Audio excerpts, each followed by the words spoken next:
Olá, pessoal, bem-vindos a mais um podcast Fé e Ciência, aqui na sua IPP-TV. Esse podcast que diz que a boa ciência e a boa fé sempre andaram, andam e sempre andarão juntas. E estamos numa série sensacional, uma série de palestras, painéis e o debate do século, que ocorreu no 4º Congresso da Sociedade Brasileira do Design Inteligente, o 4º TDI Brasil, de 7 a 9 de julho, aqui em São Paulo, na melhor do Brasil, a Universidade Presbiteriana Mackenzie. E o Fé e Ciência esteve lá, com exclusividade, gravando essas palestras, esses painéis, esse debate do século para você. Então você não pode perder, acompanhe com a gente essa série sensacional. Mas, pessoal, antes das palestras, dos painéis e do debate do século, você terá aqui, em primeira mão, o hino oficial do design inteligente brasileiro. O Heleno Hauer preparou um hino sensacional, lançou no 4º Congresso da Sociedade Brasileira do Design Inteligente, e nós temos esse hino aqui gravado exclusivamente para você. É um compêndio da teoria do design inteligente. Todos os fundamentos da teoria estão nesse hino sensacional. Então agora é com você, Heleno.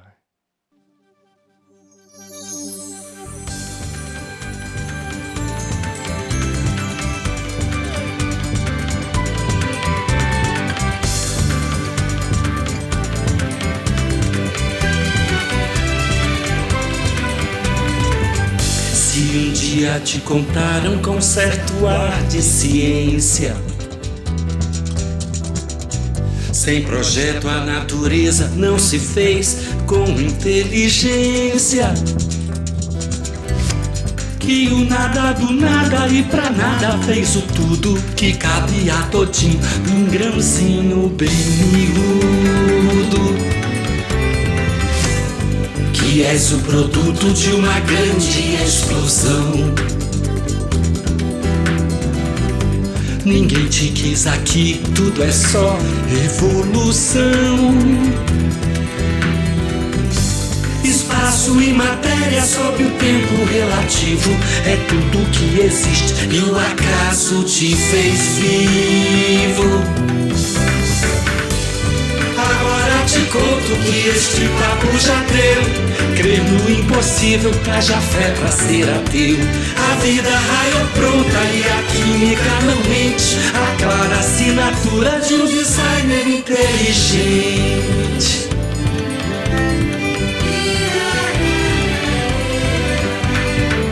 São molecas das moléculas que te fazem viver.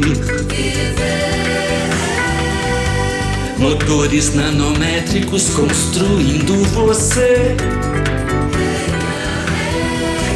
Uma vila industrial foi o que se descobriu quando a caixa preta de uma célula se abriu. Alta complexidade, pura sofisticação. Bilhares de bytes, toda a sua informação. Agora me conta como pôde evoluir. Se tirar uma peça, tudo deixa de existir. Desista dessa história de que peixe criou pé. Homem feito homem, nada a ver com chimpanzé. A seleção não pode melhorar a criatura, porque as mutações só estragam a escritura.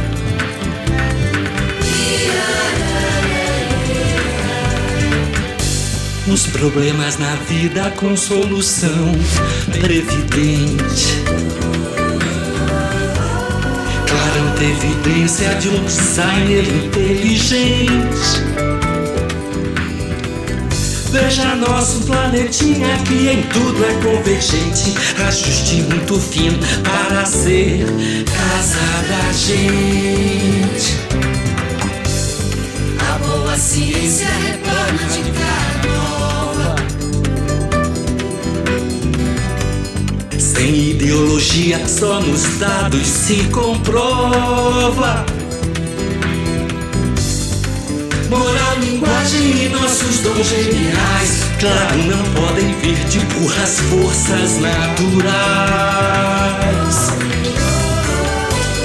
Fomos planejados com intenção e amor, berram evidências de um bom planejador. Já não me creio filho de um acidente, eu canto a teoria do design inteligente.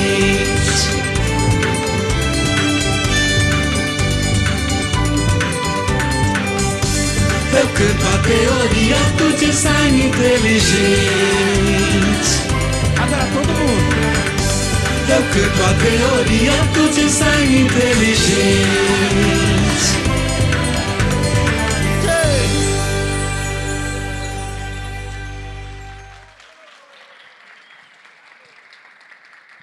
Pessoal, deixamos o melhor para o final. Eu sou suspeito para falar porque eu participei do debate do século. Agora, com exclusividade aqui no Fé e Ciência, no nosso podcast Fé e Ciência, na sua IPPTV, você acompanhará o debate do século. Porque disseram que o debate do século teria sido outro, aquele que durou 10 horas e 45 minutos, naquele outro podcast. Aquele foi super legal, eu entendo que sim. Mas esse debate, que ocorreu no 4º Congresso da Sociedade Brasileira do Design Inteligente, tivemos face a face Luiz Felipe Pondé, talvez o maior filósofo brasileiro, frente a frente com quem? Comigo. E discutindo o quê? E se Deus existia? Quais seriam as consequências? Então esse debate ficou sensacional, todo mundo gostou. As discussões foram realmente esclarecedoras sobre essa questão. Será que Deus existe? Será que temos evidências? Será que a ciência e a teologia poderiam conversar sobre essa grande questão? Então vamos lá, gente. Marcos Eberlin e Luiz Felipe Pondé no debate do século aqui no Fé e Ciência.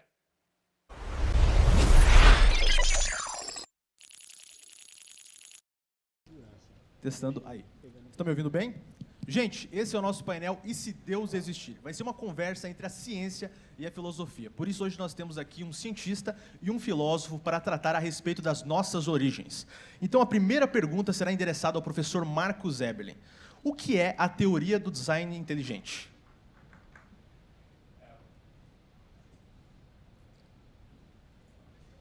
Bom dia a todos. A teoria do design inteligente é a maior novidade científica de todos os tempos. É aquela teoria que diz que, não, há bilhões de anos, não, aquela ameba primordial não nasceu. Naquela sopa ácida, escaldante e venenosa, a nossa tataravó não nasceu lá. E ela não evoluiu lenta, gradual e sucessivamente, até dar em você uma ameba evoluída. Ela diz que não, que ela foi investigar a ciência e, pelas suas mais recentes descobertas, percebeu que essa história já está superada. Já não pega mais aquela velha história de que, de fato, evoluímos de uma ameba. Não pega mais aquela velha história que o chimpa é teu humano e que a gente é parecidinho com eles. Fomos verificar no genoma e percebemos uma diferença astronômica. Fomos verificar no nosso DNA, percebemos também que todos nós viemos da mesma mulher, a Eva mitocondrial, que habitou a Terra, pasmem, há 6.000 anos. Fomos no cromossomo Y e descobrimos que viemos todos do mesmo homem, o Adão Y. São reportagens, são descobertas que têm sido publicadas na Nature, na Science. E descobrimos, então, que viemos todos de um homem, de uma mulher, que habitou, inclusive, esse casal, o Nordeste da África. Pasmem, parece que como aquela história que foi contada um dia naquele livro preto, que foi tido como alegoria, como alguma coisa que foi inventada pelos homens. Não, a ciência está se reconvertendo àquela boa e velha história de que fomos feitos prontos por um ser de extrema inteligência, a sua imagem e semelhança. Que não somos meros mamíferos, Somos seres especiais, feitos à imagem e semelhança do designer inteligente. E que essa descoberta foi feita pela ciência, a ciência moderna, a química, a física, a biologia. Principalmente a química, porque a química é tudo, e tudo é química. Então, essa teoria é sensacional, a maior descoberta científica de todos os tempos, fomos feitos prontos por um designer inteligente. Bom, vamos entrar um pouco, então, na filosofia. Agora, com o Pondé, a pergunta é, por que existe algo ao invés de nada? Só para a gente começar tranquilo. Pergunta para o Heidegger. Antes de tudo, eu queria agradecer o convite, estar aqui com vocês, né? Eu e o Eberle já nos encontramos algumas vezes. A primeira vez foi na Casa do Saber, há muito tempo atrás, né? E dizer que eu agradeço a confiança de vocês em me convidarem para o evento tão importante para vocês. Então, por que existe o ser e não existe o nada? Essa é a pergunta? Porque existe algo ao invés de nada. O Heidegger perguntou por que existe o ser e não existe nada. Ninguém tem a mínima ideia. Né?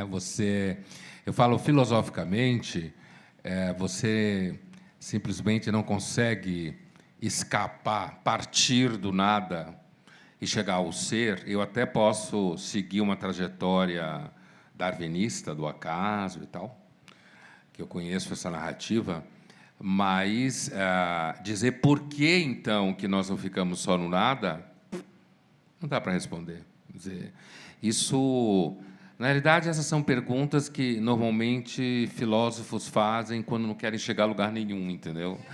Quando não querem resolver nada. Evidentemente que, se eu inverto a pergunta e digo por que existe algo e não nada, uma das hipóteses pode até passar pela navalha de Occam, isso que eu vou falar, né?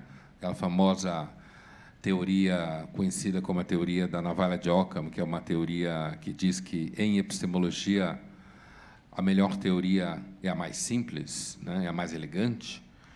Eu posso dizer, então, que existe algo ao invés de nada, porque, de alguma forma, foi criado um algo, surgiu um algo, né? Mas eu acredito que, dessa pergunta, a não ser que eu vá na direção de uma teoria que sustente um design inteligente, no âmbito que eu entendo que, apesar do método científico aplicado e tal, há uma fé em jogo, né?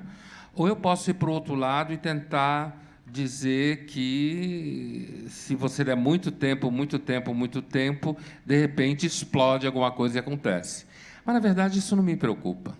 Como filósofo, eu diria que isso me preocupou nos primeiros anos da faculdade. Depois, porque justamente é uma pergunta que ou a gente vai para o lado de que algo foi criado a partir do nada, porque você não consegue. Eu até posso imaginar que, de um ambiente inorgânico, você consuma a teoria de que o orgânico surgia do inorgânico. Por quê? Porque eu tenho matéria e matéria, de um lado e do outro. Mas, quando eu falo em nada, eu estou afirmando a inexistência de qualquer coisa, né? E, portanto, eu acredito que até alguém que trabalhe com uma ciência que não lide com a teoria de um design inteligente não partirá do nada. Ele partirá do universo dado, do espaço dado.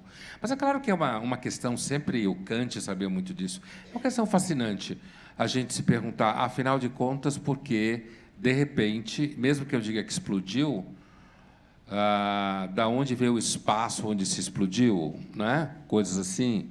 E, seguramente, a gente vai chegar a um momento que a razão não consegue explicar. Por isso que eu acho, a gente vai conversando no carro, inclusive, se eu fosse uma pessoa religiosa, talvez eu fosse um fideísta, certo? E não alguém que sustentaria a minha fé numa, digamos assim, numa bênção científica ou numa afirmação científica. Porque, de fato, não dá para se partir do nada e chegar a algo. Racionalmente, o conceito de nada pressupõe a inexistência absoluta. E a minha dúvida, sabe o que é? Será que existe o nada em algum lugar? Né? A razão para pensar o nada, ela, a não ser que seja um nada qualificado, né? O nada como objeto de pensamento parece uma conversa de um bêbado, assim. Perfeito. Levando isso para a ciência, professor Marcos, por que existe algo ao invés de nada? Não, olha, do ponto de vista científico, nós temos que, pela ciência, nos guiar pelas evidências. E as evidências são fortíssimas de que há um Deus que tudo fez, e fez pronto. Eu vejo assim, eu sou um homem da ciência, eu tenho me inspirado na química, estudado também a bioquímica, a biologia e tudo mais. E quando nós vamos estudar, por exemplo, na biologia da vida, o código genético, a gente percebe que há uma codificação arbitrária. Uma mente inteligente decidiu codificar o código. Não há forças, não há leis que ligam, por exemplo, o CTA igual a valina. As nossas letrinhas, ATGC, Aguinaldo Timóteo igual Costa. Lembra dessa? Desses, né? Você aprendeu assim, né, Pondé? Aguinaldo Timóteo igual Costa. Para decorar, né? Isso, maravilhoso. As professoras antes eram sensacionais, continuam ainda. E aí você percebe que o código é totalmente arbitrário. Alguém decidiu codificar a vida com aquela codificação específica. Aí você fala, puxa vida, não pode ter sido o nada, que pegou o nada para nada por nada e do nada fez o tudo.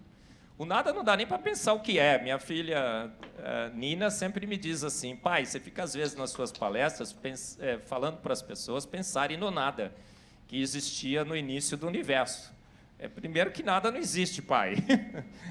E segundo, toda vez que a gente pensa no nada, a gente pensa em alguma coisa. Não dá para pensar no nada. Então, esse nada pega o nada para nada e cria um código arbitrário, por livre arbítrio. Eu até brinco, né, Pondé? Eu digo que o código da vida é arminiano, não é calvinista, né? Mas aí os calvinistas não ficam bravos porque o livre-arbítrio é de Deus, né, do designer. E a gente vê que não pode ser, é uma informação arbitrária, alguém decidiu fazê-lo. Quando a gente vai na evolução química, por exemplo, naquela sopa ácida escaldante venenosa, que diz que nasceu lá a nossa tataravó, uma ameba evoluída, a gente verifica, por exemplo, que mesmo que os aminoácidos pudessem ter sido formados ali, aminoácido não reage com aminoácido. Tem uma lei na química, que é a energia livre de Gibbs, que determina a espontaneidade das reações. E o ΔG das reações de aminoácido com aminoácido é positivo. O ΔG é positivo. Então, você pode rezar, pode implorar, pode dar cambalhota e tudo mais, que aquela reação nunca vai ocorrer. Não tem como aminoácido reagir com aminoácido. E nós estamos aqui. Nós somos feitos de 70% da nossa massa sólida de proteínas, que, para se formar, tiveram que vencer a química. A química luta contra nós, a química quer te matar, na realidade. Quer matar todos nós. O oxigênio quer nos oxidar, a água quer nos hidrolisar. Mas alguma mente extremamente inteligente venceu a química. Venceu a química, fez com que aminoácidos reagissem com aminoácidos. Como é que ele fez isso? A gente vai olhar na estrutura da química da vida. Ele não reagiu aminoácido com aminoácido, ele reagiu aminoéster com aminoéster. Os transfers RNAs, sabe dessa, Pondé?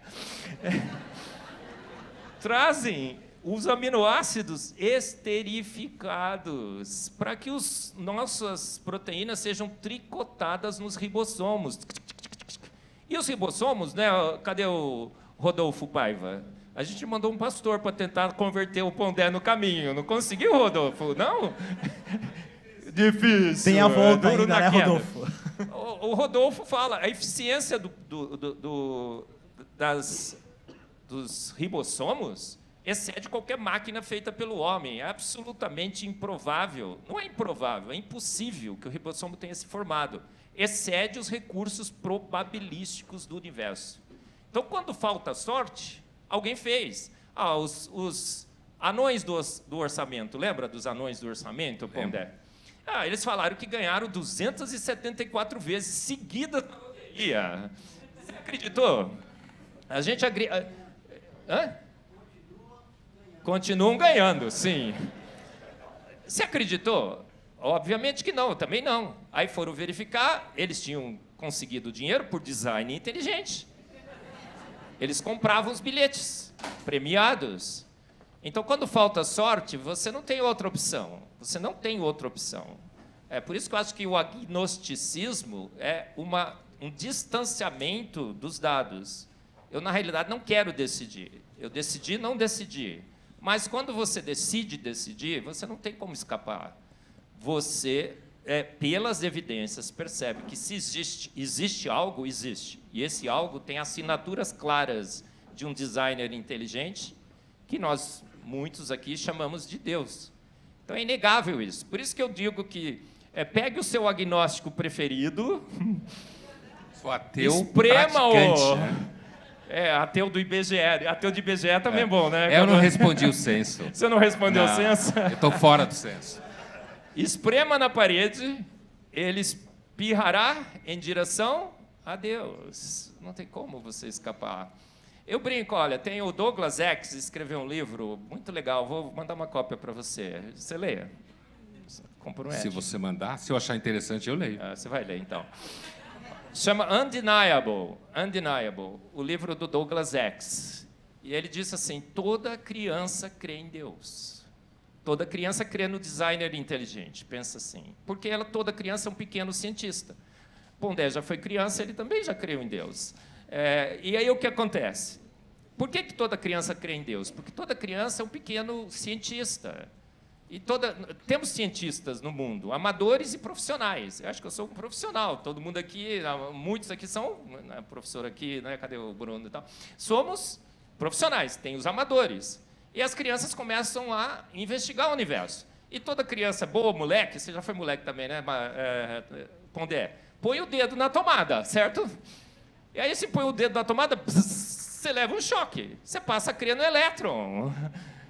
Você nunca viu o elétron, mas você passa a crer no elétron. E eu digo que por que toda criança crê em Deus? Porque quando ela nasce, ela é eletrocutada por evidências de um designer. Ele olha o céu, ele olha tudo que está ao seu redor, porque os atributos invisíveis de Deus, o seu eterno poder e a sua divindade se veem claramente, os atributos invisíveis se veem claramente, e ele decide, um Deus. E ele chega para o seu pai e não pergunta, pai, quem fez tudo isso?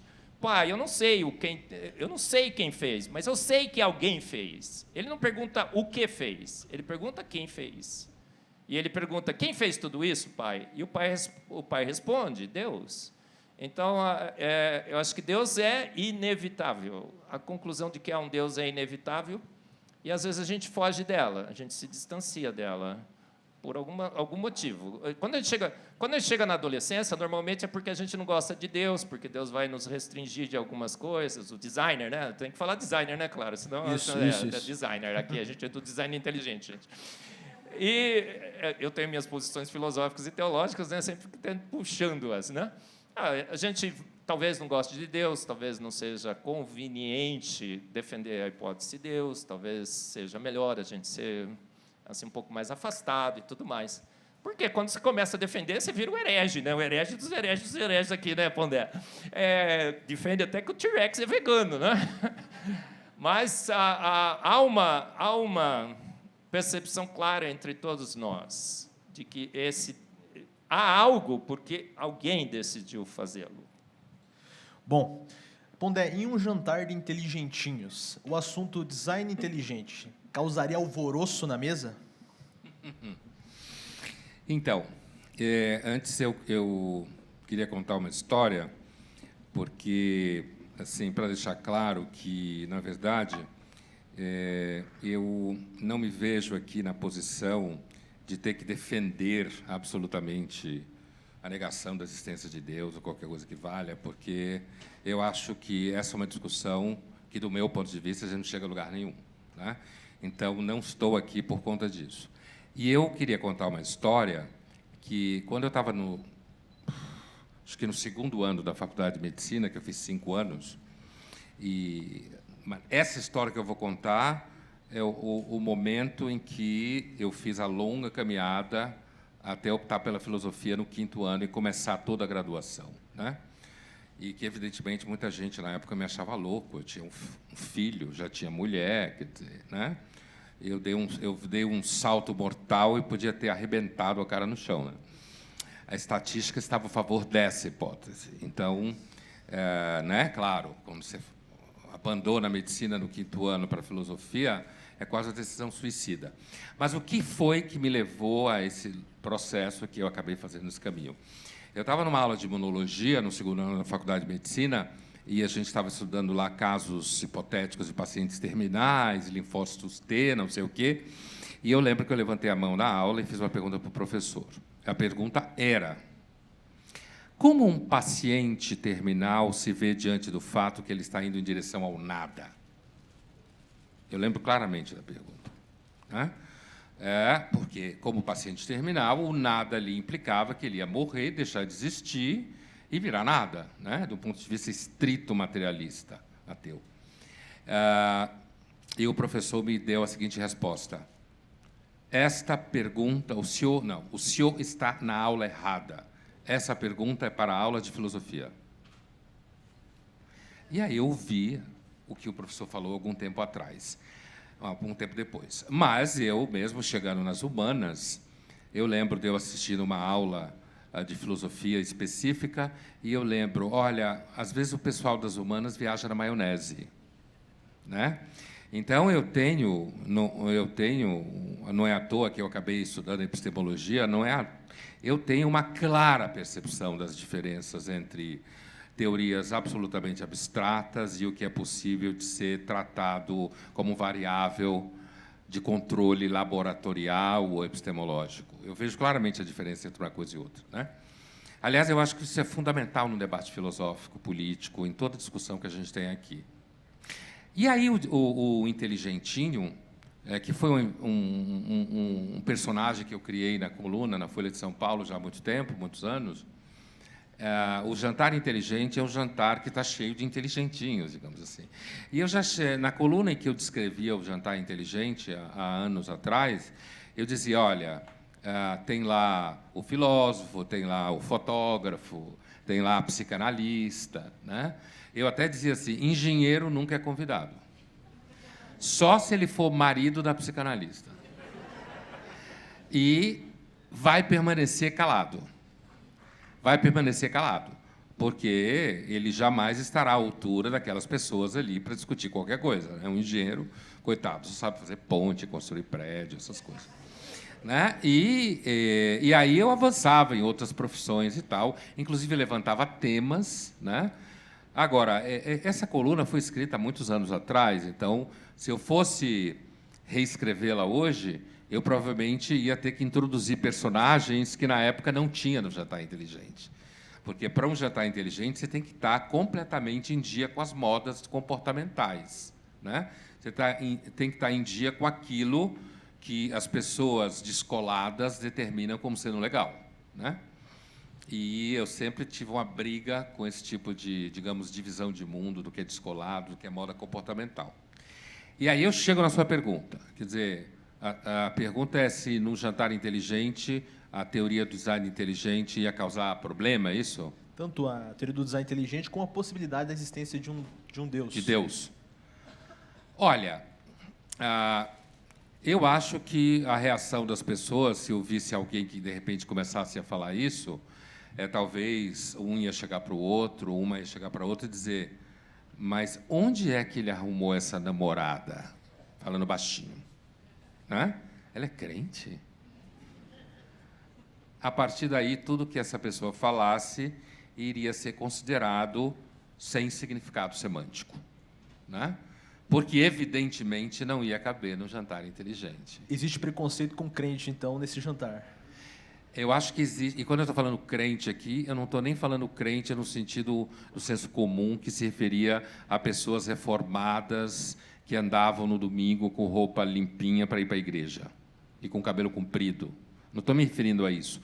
Eu estou me referindo à ideia de crente no sentido teológico, né? Aquilo que os franceses chamam de croyant, né? Não no sentido banal. Eu acho que, não só no jantar inteligente, eu acho que eu diria até que o preconceito contra pessoas que creem, grosso modo, para escapar da palavra crente, que tem esse ruído, né? O preconceito contra pessoas que creem é um preconceito aceito por pessoas inteligentinhas. Outros não, mas esse sim. Entende? Acho que há, sim. Eu imagino que, dentro da história da ciência, os grandes pais da ciência, Pondé, boa parte deles acreditavam em um Deus. Assim como também os grandes filósofos. O que mudou de lá para cá, que muitos agora, digamos, até tratam com esse desrespeito aquelas pessoas que acreditam em um Deus? Porque se os grandes pais da ciência acreditavam em Deus, que acontecimento que fez que essa nova geração não enxergasse dessa forma? Olha, eu acho que talvez não seja... Talvez a gente não consiga chegar numa causa única, né? Inclusive porque nós estamos falando de pessoas diferentes, né? Que acabaram professando o ateísmo, eu quero dizer, no ambiente filosófico. Então, não acho que dá para dizer que é uma causa única. Se eu olho para filósofos a partir do século XVIII, né? Inclusive dentro do iluminismo francês, o iluminismo britânico nunca teve esse conflito direto com a crença, né? O iluminismo britânico achava que as crenças fazem parte de uma boa sociologia das virtudes. As religiões ajudam a conter comportamentos indesejáveis, né? Mas o iluminismo francês, que é o mais famoso e tal, que é o anticlerical, como a gente fala, acho que ali há alguns elementos, né? Eu tenho a impressão que não foi tanto a ideia de que a gente acabou provando que Deus não existe, porque ninguém nunca provou isso, né? Eu acho que as guerras religiosas marcaram muito a Europa, muito. As guerras entre católicos, protestantes e protestantes no que se refere ao Reino Unido, nas grandes guerras civis, acho que marcaram muito a Europa. Elas marcaram muito a Europa, inclusive porque elas são, digamos assim, uma espécie de caldo venenoso, como falava o Eberlin em outro sentido, a partir do qual surgiu a própria noção de Estado moderno, Estado laico, né? Que não significa que seja ateu. Laico não é a mesma coisa que ateu, óbvio. Não são conceitos idênticos.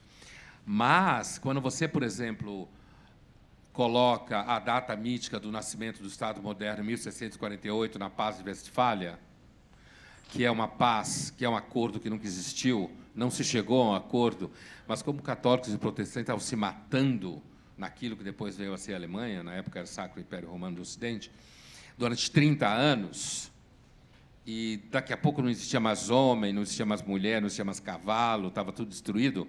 Depois de 30 anos, ou seja, em 1648, católicos e protestantes acabaram chegando numa paz, não num acordo, e nessa paz, o que aconteceu foi que os príncipes chegaram à conclusão e aceitaram a ideia de que um não devia interferir na religião do outro principado. E daí surgiu um conceito muito importante, que é essa ideia da autonomia dos estados e da não interferência na religião. Se a gente vai para as Ilhas Britânicas, e a gente pega John Locke, século XVII também, John Locke escreveu 2 cartas famosas que existem em português, chamadas Carta sobre a Tolerância, considerado o pai do liberalismo, que era protestante, ele, John Locke, né? Em que ele defende a ideia de que o soberano não pode matar um seu súdito porque ele tem uma outra denominação religiosa. Tudo no âmbito do cristianismo, tá? Não existem outras religiões nessa discussão ali, né? E ali, já dentro do âmbito protestante enquanto tal, em diferentes vertentes. E o John Locke, então, ele vai defender a ideia de que o soberano não pode, portanto, matar o seu súdito porque ele tem uma outra denominação cristã. Assim como o vizinho, tampouco. Nasce aí a noção de fé privada, no âmbito da filosofia política. Então, você sabe, eu vou um pouco na linha do Charles Taylor, aquele filósofo católico canadense, que escreveu uma peça fundamental chamada Era Secular, que existe em português, em que ele fala que o ateísmo acabou se constituindo numa derivação do secularismo, na medida que as pessoas foram cada vez mais se organizando ao redor de teorias científicas que não partiam do pressuposto que Deus existia, dentro do método, e do Estado moderno, que fazia a gestão dos conflitos dentro das sociedades, né? Para chegar àquilo que ele chama de ateísmo orgânico, não ateísmo imposto. Então, a minha resposta para você é o seguinte: eu não acho que... eu acho que há um trauma com relação às guerras religiosas na Europa, e o que eu tentei dizer é que esse trauma gerou transformações profundas à vida política europeia, gerou transformações profundas à vida social europeia, acabou criando a noção de um Estado que não deveria ser religioso, para que o soberano não matasse seus súditos, né? Então, eu não acho que houve nenhuma grande descoberta. Claro que não houve, porque você não consegue provar isso, né? Mas acho que as guerras religiosas geraram, inclusive no Diderot, em autores como Diderot, mesmo Voltaire, que não era claramente ateu, Diderot era confesso, no momento que era raro, eu acho que isso acabou gerando uma certa transformação de expectativas espirituais, ou talvez uma derrocada de expectativas espirituais, né? Não foi uma questão de método, apesar de que o ateísmo metodológico acabou se constituindo num a priori, né? Num a priori metodológico de muitos cientistas, né? Eu, do meu ponto de vista, eu não vejo o ateísmo, pelo menos aquele que cresci num ambiente completamente secularizado, não religioso e tal, como alguma coisa que é decorrente da ciência. Você acha que antes de Darwin o ateu era insatisfeito? O darwinismo, eu não falo nem do Darwin, porque não acho que dá para discutir a crença específica da pessoa física Darwin, né? Mas, assim, eu acho que o darwinismo acabou se constituindo numa teoria. Eu acho o darwinismo uma espécie de ópera da agonia da vida, é assim que eu sempre vi o darwinismo, uma espécie de ópera da agonia. Eu acho que o darwinismo, daqueles autores como Dennett ou como Dawkins, né, que são ateus praticantes, né, que gostam de chegar para pessoas que creem e dizem Deus não existe, Deus não existe. Eu acho que isso é isso que eu chamo de ateu praticante, né? Alguém que há todinho, né? Essa expressão é do Kim Kataguiri, não é minha, tá? Eu ouvi dele a primeira vez, quando eu estava lá com eles no MBL. E eu achei muito esperta, muito interessante, que é esse ateu pentelho, né? Que, sei lá, leu um livro e chegou à conclusão que Deus não existe, e ele acha que ele tem absolutamente razão de uma discussão gigantesca como essa. Na realidade, eu acho essa discussão ao redor de Deus, associada às outras, a discussões que elas merecem uma certa reverência filosófica. Elas são discussões muito graves, muito sérias. Talvez seja isso que dá, muitas vezes, uma percepção diferente do meu lugar diante dessas coisas, né? Mas acho que sim, o darwinismo acabou dando para alguns desses ateus que buscavam uma explicação. Então, da onde veio as coisas, né? Por que existem as coisas? Então foi o acaso ao longo de muito tempo, e depois a seleção natural. Bem Dennett, na linhagem do Darwin, uma ideia perigosa, né? Mas isso, a mim, pessoalmente, nunca foi uma coisa que... Digamos, eu nunca escolhi a metafísica como um problema na filosofia, né? Nunca escolhi. Talvez por temperamento, por história, sei lá. Perfeito. Professor Marcos, voltando um pouco para a ciência, processos naturais não guiados, eles conseguem criar algo com tamanha complexidade? Essa é uma questão que a gente, à luz da ciência, não tem dúvida.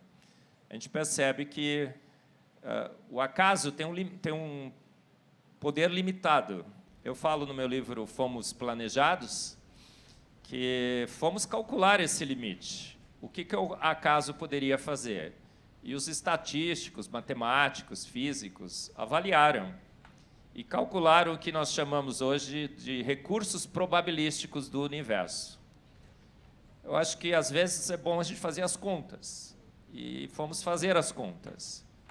E percebemos que, por exemplo, se você pega todos os átomos do universo e dá a eles o tempo todo que o universo, imagina-se que tenha 13,8 bilhões de anos, e faz com que todos esses átomos conspirem para um único evento, você pode calcular o que eles chamam de recursos probabilísticos do universo. E a gente descobriu que esses recursos probabilísticos não daria nem sequer para escrever a primeira fase de Shakespeare. Ser ou não ser, eis a questão. Muito menos para estruturar uma única proteína de 50 aminoácidos. Naquele livro Undeniable, o Douglas X faz essa conta, inclusive. E nós somos feitos por mais de 5 milhões de diferentes proteínas, contando todos os processos de diversificação. Para você ter uma célula, você precisa de, no mínimo, fizemos as contas, 250 genes, que expressariam, no mínimo, 250 proteínas. Mas é pior ainda, porque você tem o splicing alternativo, você tem o overlapping genético, todas as estruturas de você embaralhar essa informação genética. E toda essa informação levaria, no mínimo, 1.100, 1.200 proteínas. Então, nós fizemos as contas. O acaso não tem poder para criar sequer uma única proteína. Não tem poder para sequer ajustar uma das 26 constantes universais. Que nós sabemos que você, se mudar essas constantes universais, uma casinha que for depois da vírgula, 40 casas depois da vírgula, o universo ardendo se desfaz. Ah, mas, professor, tem um multiverso. Tem, no Homem-Aranha. Né? Você assistiu também, né? Bem legal. Eu não, gostei. não assisti, não. Nunca tive paciência para super-herói. Não assistiu? Vocês estão perdendo. Eu que eu tenho filhos, né? A Nina e o Nicolas, né, linda? A gente foi lá assistir. Achei bacana, né? Mas lá tem, mas o multiverso é uma tentativa de fugir novamente da conta. A gente fala assim, olha, nesse universo aqui ele é sortudo demais, porque existem infinitos universos. Mas não dá para fugir da conta, porque a conta tem que ser feita nesse universo. O que a gente descobriu? Que o universo é sortudo demais para ter essa sorte sortuda pelo acaso. A gente tem que calcular no nosso universo. A gente fez as contas. É por isso que agora eu estou na escola de engenharia, viu, Pondé? Os engenheiros que não são convidados para o jantar, né? São, claro. E aí, quando você faz as contas não fecham, as contas não batem, viu, Carlos? O acaso não tem poder. Ele sequer para criar uma proteína, sequer para ajustar uma constante universal, sequer para estabelecer esse universo magnífico que existe, com coisas que o acaso não faria. Por exemplo, cadê o pena firme aqui, o Rodrigão? Olha lá, a beleza não faz sentido à luz de Darwin. A gente devia ser tudo feio, né? Porque feio assusta predador. Não é verdade? A fala e o raciocínio do ser humano não faz sentido. A gente fala. Os chimpanzés nunca falarão, porque eles não têm um chip de fala. Que aquele 1% de diferença não seria suficiente. A gente tem um chip de fala, uma região de neurônios específicos que a gente fala. E não dá, é muito mais. E aí esse chip de fala que a gente fala, o acaso não teria chance de fazer. A gente compõe melodias, a gente compõe sinfonias, nós somos seres especiais. Só nós sorrimos, só nós choramos, só nós falamos. O chimpanzé nunca falou uma sequer palavra, nem papai, nem mamãe, muito menos banana. Que pelo menos banana ele devia falar, né? Eu tenho um amigo, Pondé, que foi para os Estados Unidos e falou que tinha aprendido inglês. Eu falei, aprendeu, cara? Aprendi. Eu, quanto? Ele falou, uma única palavra. Eu falei, qual? Beer.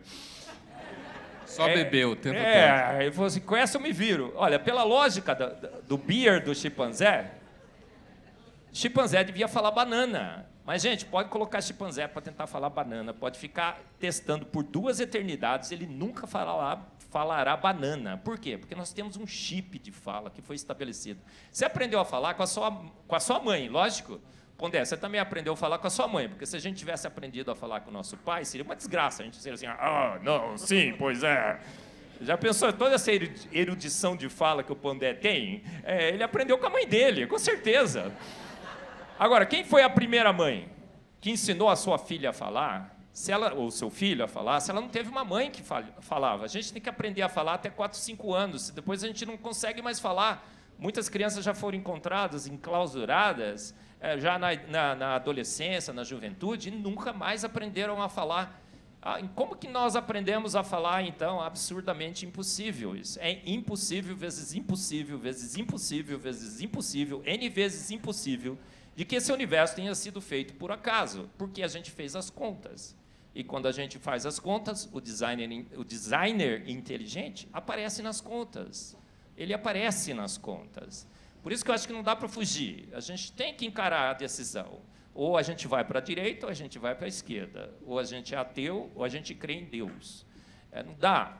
E o ateísmo perdeu as suas contas, perdeu as suas justificativas. Deus é inquestionável, ele é inevitável, ele é óbvio demais, porque os seus atributos invisíveis, o seu eterno poder e a sua divindade se veem claramente. Bom, Pondé, voltando para a filosofia, existe bem e mal, certo ou errado? Eu falei para você que suas perguntas são todas doutorados, né? Muito obrigado. Imagina. E doutorados que bombaram na banca, né? Porque não passou nem na qualificação. Que o orientador falou assim, não, isso aqui não. As perguntas ruins ele vai colocar na minha conta. É porque quando você vai por aí, o cara fala para o orientando, você vai dar ruim nesse negócio aí. Mas, olha, na filosofia, existem muitas filosofias, né? Platão, por exemplo, entendia que o princípio, que ele chamava de o belo e o bem, isso foi muito importante, inclusive, para o cristianismo, quando leu Platão, a ideia de que o bem é gerativo, né? Mas qualquer historiador pode olhar e dizer assim, não, Platão pensava isso, mas para os gregos cultos de Atenas, era normal ter escravo.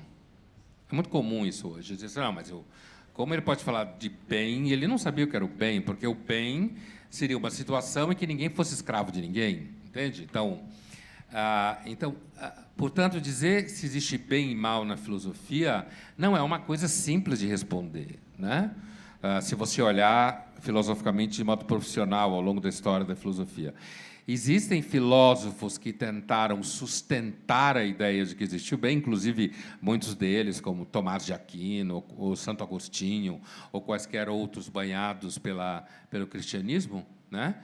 E existem filósofos que tentaram dizer que não existe bem e mal, ou tentaram defini-lo no âmbito político, por exemplo, como Sartre, né? Que era um cara que falava de nada o tempo todo, inclusive, né? Então, que o bem, o máximo que a gente poderia entender, o bem, seria uma ordem política menos injusta, né? Você também tem toda uma tradição sofista, desde a Grécia, que diria que aquilo que certos grupos consideram bem, outros grupos podem não considerar bem, né? Ou seja, o tal do relativismo moral, como se fala por aí. Existem os românticos alemães que afirmaram que existe um relativismo temporal, que, com o passar do tempo, você tem transformações na percepção das realidades. Isso tudo faz parte do mainstream filosófico, né? Está aí nos livros, autores completamente sólidos que discutiram isso, aquilo e aquilo outro. Agora, também existem... Você pode encontrar autores que... dirão, no caso da Hannah Arendt, por exemplo, que no mundo moderno o mal é banal porque nasce da logística, da preocupação racional, né? Então, por exemplo, eu posso, com uma canetada, demitir 150 pessoas, completamente dentro da lei, e ao mesmo tempo, destruir a vida dessas pessoas. E quando alguém perguntar para mim, mas por que você fez isso? Não, eu só estava cumprindo ordem, eu fiz um cálculo, cheguei à conclusão que precisava ter essa redução do número de funcionários ou colaboradores, como está na moda falar, para parecer legal, e eu cheguei à conclusão que tinha que ser demitido, né? Então, não há um consenso, é isso que eu estou dizendo, não há um consenso, Carlos, na filosofia, porque existem muitas concepções filosóficas. Eu estou olhando a hora aqui, porque eu tenho gravação, né? Você sabe, né? Só para nós do Linhas Cruzadas. Daqui a finalizar, pouco. Eu vou abrir para uma pergunta do Marcos para o Pondé e uma pergunta do Pondé para o Marcos. Legal. Para nós finalizarmos. Quem quer começar? Então, eu queria saber de você, do ponto de vista cotidiano e concreto, como é que é viver num ambiente acadêmico e defender uma teoria como design inteligente. Por que eu estou te perguntando isso? Porque eu conheço o ambiente acadêmico. E o ambiente acadêmico é uma baixaria. Tá? É uma puxação de tapete, é inveja para todo... É um dos melhores lugares para você enxergar o mal. Aliás. Então, eu tenho essa curiosidade. Eu perguntava até para ele, cadê ele? O Rodolfo que me trouxe, é isso? É Rodolfo o nome dele? Então, eu até perguntei isso para ele também. Mas como é essa experiência para você, Berlim? Olha, tem sido extremamente gratificante, Pondé, porque me vejo não sentado na roda dos escarnecedores. E me vejo do lado dos grandes cientistas. A ciência nasceu com a percepção de que havia um Deus. As principais universidades do mundo foram criadas por homens que criam em Deus.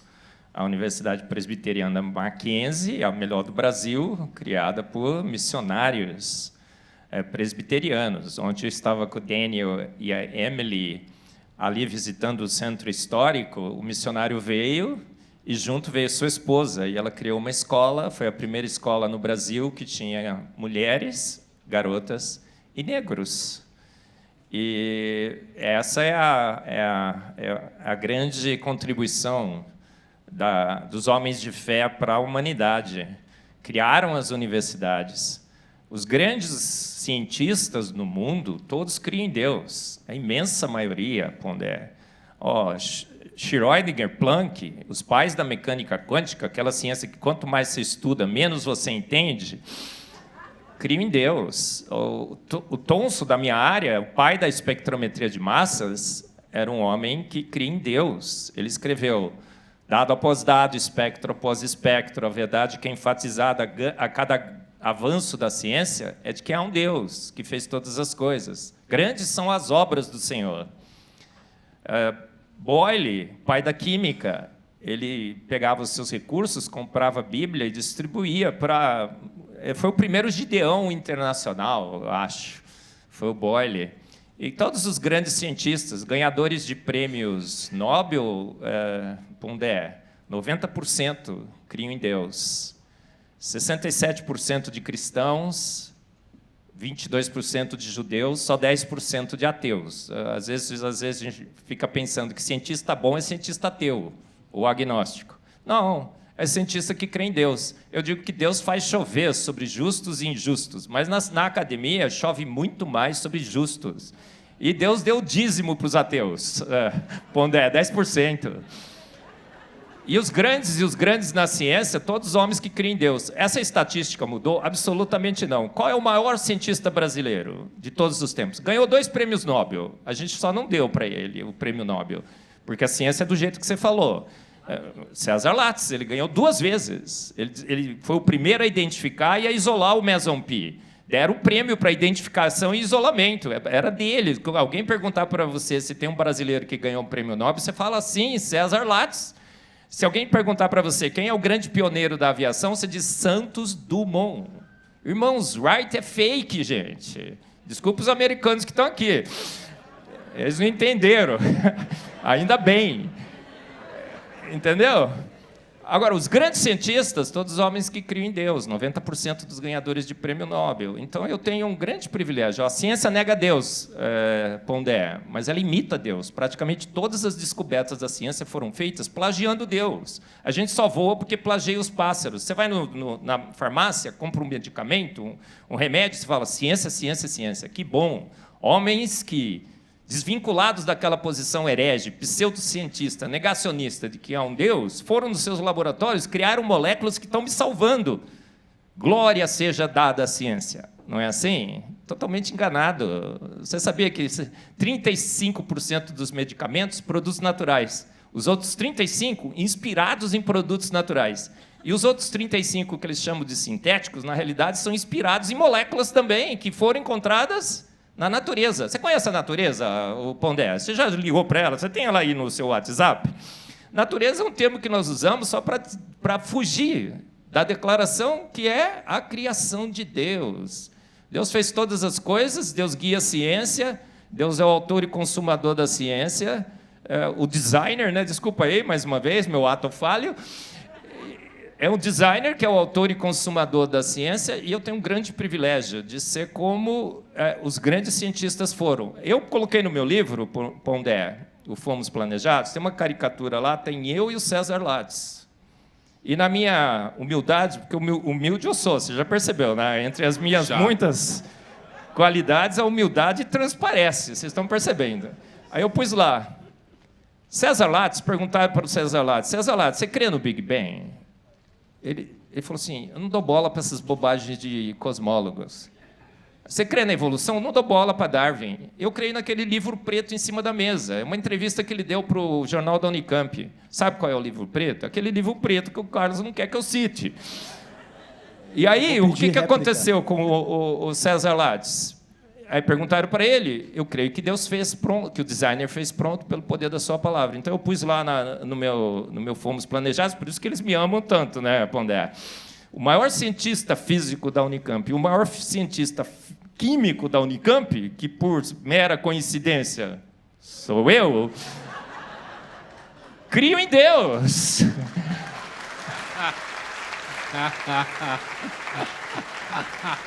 E, olha, quanto mais... tem outro versículo que diz assim, no mundo tereis aflições, mas tem de bom ânimo. Se você... Cada pedra que me jogam, eu acho que é uma coroinha a mais, é uma pedrinha a mais na minha coroa, vamos dizer assim, não é?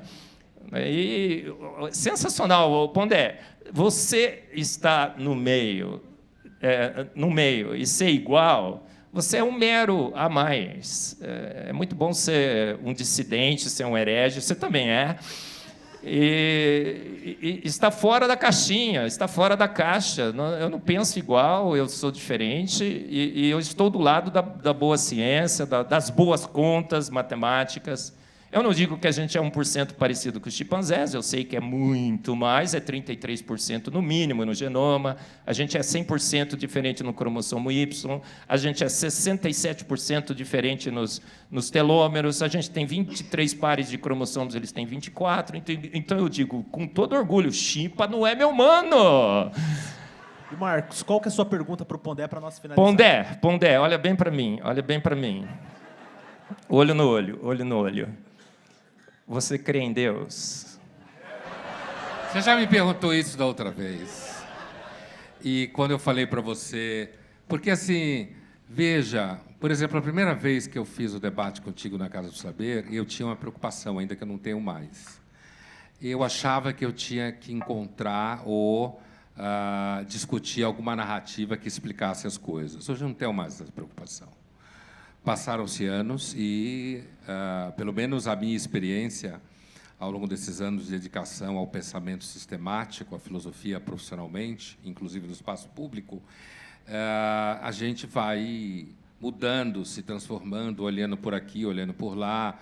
Então, por exemplo, hoje, se a Casa do Saber ainda fosse aquela casa, na Mário Ferraz, aquela história toda, e alguém dissesse, não, vamos fazer um debate em que você vai defender a posição darwinista e um cientista vai defender a posição criacionista, como foi falado na época, e eu ia dizer, eu acho que não, eu não quero entrar nessa discussão. Entendeu? Então, portanto, ao longo desses anos, e objetos de preocupação, experiências na vida, trabalho, depois que eu entrei para a mídia, isso... Quando eu lhe conheci, eu já tinha entrado para a mídia, mas é um processo que é crescente, né? E de inserção cada vez maior, e depois as mídias sociais. A minha prática e os objetos aos quais eu me dedico a maior parte do tempo, eles se transformaram.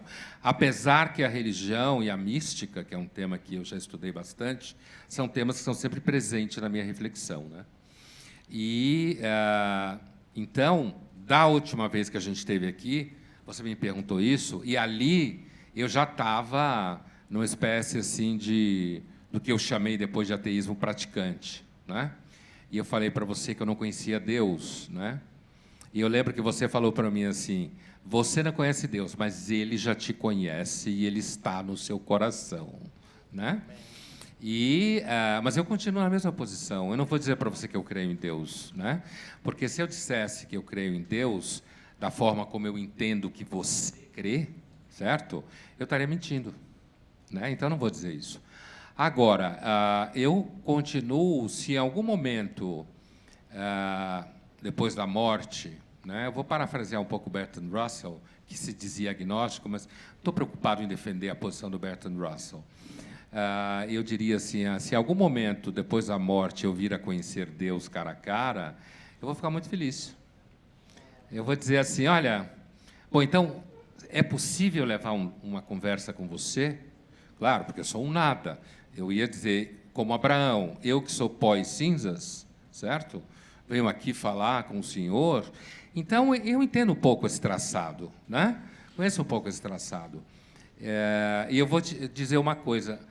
Quando eu estava começando a ler, eu devia estar lá pelos 12, 13 anos, eu digo não só ler, aprender a ler, o meu pai me deu 2 livros, foram os primeiros 2 livros que eu ganhei. Um era sobre átomos, meu pai era médico também, átomos, e o outro era a Bíblia para adolescentes, e eu li ela inteira, né?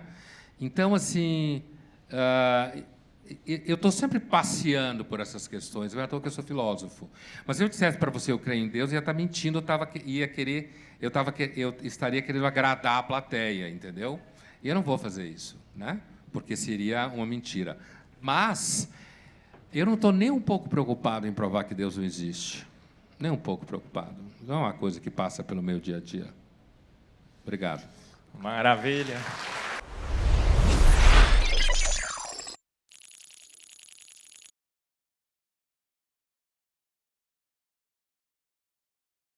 Pessoal, chegamos ao fim de mais um podcast Fé e Ciência. E se você gostou, não, eu também. Eu chego em casa e assisto todos. Então eu quero convidar você. Gostou desse podcast? Assista, compartilhe, chame seus amigos para assistir. Assista todos os podcasts que nós temos no nosso canal no YouTube. Assista também os programas anteriores, Fé e Ciência. Venha conhecer ainda mais o design inteligente, venha conhecer ainda mais as evidências que corroboram a nossa fé. A fé num grande Deus que todas as coisas fez pelo poder único e exclusivo da sua palavra. Venha estar pronto ainda mais a dar a razão da sua esperança, só aqui no Fé e Ciência. Assista todos e te espero para o próximo. Vem com a gente!